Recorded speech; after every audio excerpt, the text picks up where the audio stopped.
Hyderabad central university క్యాంపస్లో గంజాయి వ్యవహారం తీవ్రంగా కలకలం రేపింది. యూనివర్సిటీలో డ్రగ్స్ విక్రయాలు జరుగుతున్నాయన్న పక్కా సమాచారంతో రంగంలోకి దిగిన ఈగల్ టీం అధికారులు క్యాంపస్లో విస్తృతంగా దాడులు నిర్వహించారు. ఈ సోదాల్లో ఒక డ్రగ్ పెడ్లర్ను అదుపులోకి తీసుకున్న అధికారులు అనుమానం ఉన్న విద్యార్థులకు డ్రగ్స్ పరీక్షలు నిర్వహించారు. ఈ పరీక్షల్లో ఏకంగా 17 మంది విద్యార్థులకు గంజాయి పాజిటివ్ వచ్చినట్లు అధికారులు గుర్తించారు.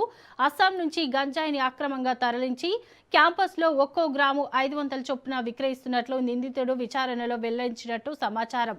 యూనివర్సిటీలో విద్యార్థుల భవితతో చెలగాటమాడుతున్న డ్రగ్స్ మాఫియాపై పోలీసులు ఉక్కుపాదం మోపుతున్నారు.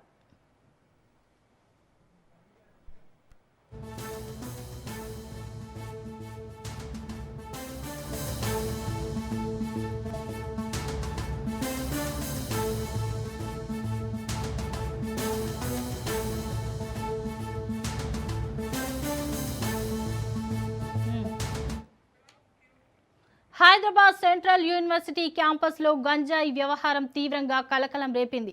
యూనివర్సిటీలో డ్రగ్స్ విక్రయాలు జరుగుతున్నాయన్న పక్కా సమాచారంతో రంగంలోకి దిగిన ఈగల్ టీం అధికారులు క్యాంపస్లో విస్తృతంగా దాడులు నిర్వహించారు. ఇక దీనిపై మరింత సమాచారం మా ప్రతినిధి ప్రవీణ్ అందిస్తారు. చెప్పండి ప్రవీణ్.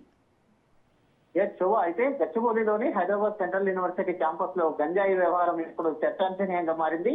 వర్సిటీ ప్రాంగణంలో ఆ గంజాయి వినియోగం పైన ఈగల్ టీం ప్రత్యేక దృష్టి కూడా సారించింది. అయితే ఇందులో భాగంగా విద్యార్థులకు ఆ గంజాయి వినియోగాన్ని గుర్తించే పరీక్షలు నిర్వహిస్తున్నట్లు కూడా సమాచారం అయితే ఇప్పటికే వెలువరిస్తున్నారు. అయితే ఇప్పటికీ నిర్వహించినటువంటి పరీక్షలో ఇద్దరు విద్యార్థులకు గంజాయి పాజిటివ్ వచ్చినట్టు కూడా తెలుస్తుంది. అయితే ఈ ఇద్దరు విద్యార్థులనే వ్యవహారం ముగియలేదు. మరో 16 మంది విద్యార్థులకు కూడా ప్రస్తుతం పరీక్షలు నిర్వహిస్తున్నారు. ఈ పరీక్ష ఫలితాలు ఎలా ఉంటాయన్న దానిపైన ఉత్కంఠ అయితే నెలకొంది. ముఖ్యంగా వర్సిటీ క్యాంపస్ లోన గంజాయి వినియోగం పేరుతో సమాచారం లీగల్ టీం పరీక్షలపై దృష్టి పెట్టడానికి తెలుస్తుంది. విద్యార్థుల నుంచి నమూనాలు కూడా సేకరించి పరీక్షలు నిర్వహిస్తున్నట్టుగా కూడా సమాచారం అయితే అవుతుంది. ఇప్పటికే ఇద్దరికి పాజిటివ్ నిర్ధారణ నేపథ్యంలో మిగిలిన 16 మంది విద్యార్థుల ఫలితాలపైన ఆసక్తి కూడా నెలకొంది.